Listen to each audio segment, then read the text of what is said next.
अच्छा, यहाँ पर हम एक फ़ाइल बनाते हैं सबसे पहले इफ़ की, if.html। Okay class. अच्छा, यहाँ पर मैंने कोड ले लिया स्क्रिप्ट, इसके अंदर मैं इफ़ कंडीशन अप्लाई करने लगा हूँ। इफ़ को अगर आपने स्टडी करना है तो आप यहाँ से अच्छे से इफ़ एल्स पढ़ सकते हैं। इफ़ हमारे पास इस्तेमाल होती है specify block not execute if a specific condition true. जब कोई स्पेसिफिक कंडीशन ट्रू होगी तो इफ़ चल पड़ेगी, अगर कोई स्पेसिफिक कंडीशन फॉल होगी तो इफ़ की बजाय जो उसके नीचे हमने एल्स को इस्तेमाल किया होगा एल्स चल पड़ेगा। और एल्स के साथ साथ हम इफ़ एल्स भी इस्तेमाल कर सकते हैं।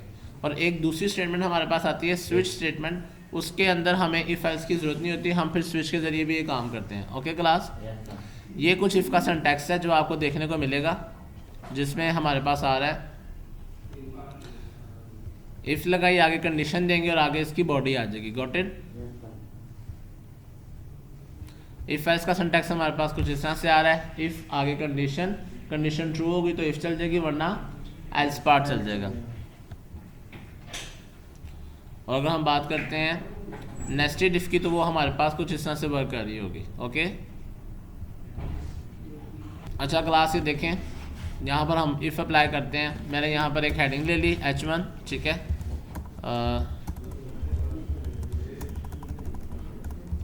इफ़ टेस्टिंग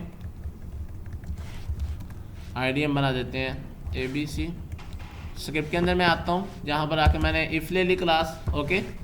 और ये मैंने इफ़ की कंडीशन ओपन कर दी। यहाँ पर मैं कहता हूँ एक वेरिएबल ले लेते हैं मिसाल के तौर पे लेट। अब ये लेट ए के अंदर मैं अभी कंडीशन वैल्यू एज्यूम कर रहा हूँ, नेक्स्ट हम आगे जाके वैल्यूज़ यूज़र से भी लिया करेंगे। ओके। अगर हम कहते हैं लेट ए की वैल्यू क्या है 10 है। ओके। और यहाँ मैं कहता हूँ ए, हमने कंपैरिजन ऑपरेटर पढ़े थे ना, अगर ए बराबर है किसके 10 के, तो क्या कर देना document dot gate element by ID, और उसके अंदर आके आप क्या कर देना जो ABCD है इसकी इनर HTML को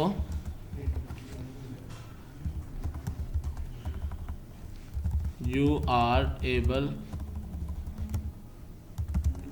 फॉर CNIC। मिसाल के तौर पे एक सिचुएशन ड्रॉ कर रहे हैं, अगर उसकी एज 18 साल से ज़्यादा है या 18 साल के बराबर है। ओके हो गया क्लास। ये ले, अगर उसकी एज किससे ज़्यादा है 18 साल के बराबर है या 18 साल से ज़्यादा है तो क्या कर दे you are able for CNIC, वरना एल्स में जाए और एल्स में जाके क्या कह दे you are not able for CNIC। ठीक हो गया क्लास। इसको चला के देख लेते हैं फटाफट।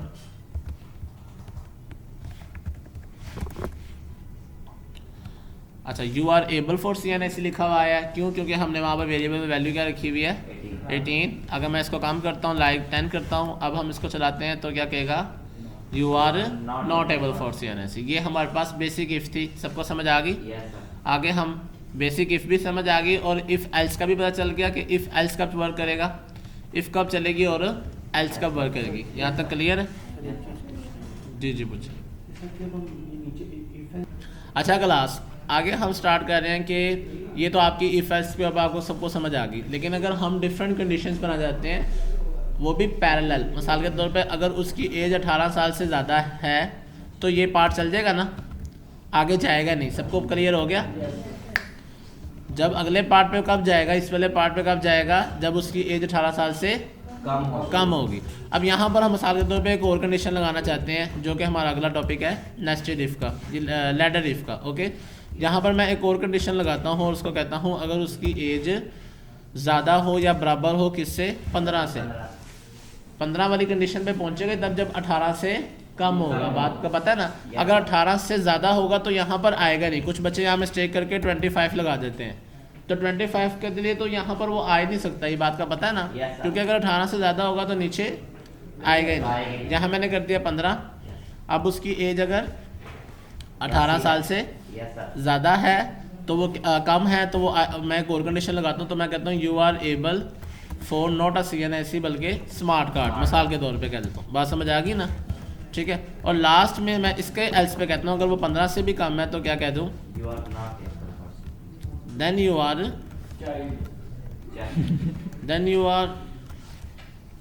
Are not able okay for anything.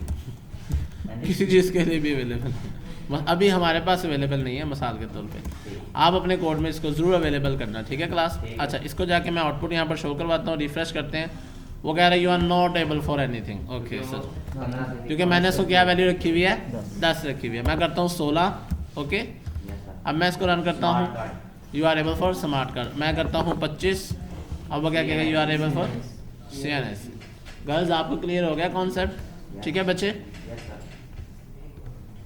अच्छा, नेक्स्ट आगे चलते हैं। हमारे पास एक और कंडीशन यहाँ ड्रॉ करते हैं नेस्टेड इफ की। कौन सी सिचुएशन है? अब ये तो था कि अगर हम किस में रह रहे हैं, एक इफ में रह रहे हैं। कोड में यहाँ लिख लेता हूँ ताकि आपके पास सेफ रहे। ओके, ये मैं आपको सेंड कर दूँगा। अच्छा, नेक्स्ट हम सिचुएशन पे जा रहे हैं बेटा कि अगर मैं यहाँ पर 2 सिचुएशन ड्रॉ करता हूँ मिसाल के तौर पे। एक हमारे पास एज आ गई, ये ए किस्म की एज चल रही थी ना। दूसरे हम मार्क्स कर लेते हैं, क्या कर लेते हैं, या ए को कर लेते हैं हम अटेंडेंस, ए को क्या कर लेते हैं, और एम को कर लेते हैं मार्क्स। अगर उसकी अटेंडेंस ज़्यादा है और मार्क्स कम है तब भी फेल है, और अगर उसके मार्क्स ज़्यादा हैं लेकिन अटेंडेंस कम है 50% से तब भी फेल है। सिचुएशन समझ आ गई सबको? करें ड्रॉ क्लास। चलें, लेट ए, अगर उसकी एज जो अटेंडेंस जो है हम कहते हैं अभी अटेंडेंस भी 50 है और मार्क्स भी उसके 100 में से 50 है। Got it? यहाँ पर हम जाके पहले की सिचुएशन क्या ड्रॉ करेंगे, सबसे पहले कि अगर उसके अटेंडेंस जो है वो किससे ज़्यादा है, 50 या 50 से ज़्यादा है। Got it? और नेस्टेड इफ में बेटा इफ के अंदर इफ लगती है। ओके, एक फिर मैंने यहाँ इफ लगाऊंगा और मैं कहूँगा और उसके जो मार्क्स हैं वो भी क्या हैं, ज़्यादा हैं या बराबर हैं 50 से। ओके, तो उसको क्या कर दो, congratulation, you pass the exam. Okay हो गया क्लास? ठीक हो गया क्लास? अच्छा, अभी सिर्फ इस सिचुएशन को चलाते हैं, बाकी जो है मिसाल के तौर पे ऐसे ही पहले देते हैं। उसके मार्क्स 50 के बराबर ही है ना दोनों में। इसकी आउटपुट देखने क्या आती है हमारे पास, congratulation you pass the exam. Done हो गया क्लास? अब हम अगली सिचुएशन ड्रॉ करते हैं। बेटा ये तरीका होता है, जैसे मैं लाइव कोड कर रहा हूँ ना, असल तरीका ये होता है सिचुएशन बनाने का और कोड करने का। कभी भी आप परफेक्ट कोड नहीं लिखते। अभी मैंने भी पहले कोड लिखा तो उसमें मेरे साथ सब मिस्टेक्स आ रही थी, ठीक है ना। तो इस तरह से काम करते हैं। लाइव कोड आपको करवाने का पर्पस भी यही होता है ताकि आप भी ऐसे चला चला के टेस्ट करते जाएं। Got it class? अच्छा, यहाँ पर आपने सिचुएशन देखनी है कि एक तो इसको मैं ख़त्म कर देता हूँ। अब मेरे पास जो मेन इफ़ चल रही है उसकी या तो एक एल्स है, इस इफ़ की ये एल्स है, ऐसे ही है ना। इस इफ़ को हम ख़त्म कर देते हैं। अब हमारे पास एक इफ़ है और एक एल्स है बाहर वाले की, ऐसे ही है। और अंदर वाले की भी मैं एक क्या ड्रॉ करूँगा, एल्स ड्रॉ करता हूँ, क्योंकि मैंने उसकी तमाम कम्बिनेशन को टारगेट करना है। मिसाल के तौर पे अगर वो क्या होता है, अब यहाँ पर तो वो फेल हो जाएगा ना, इसका मतलब उसके एग्ज़ाम जो इसके मार्क्स जो हैं वो कम है, ठीक है। हम कहेंगे sorry you failed the exam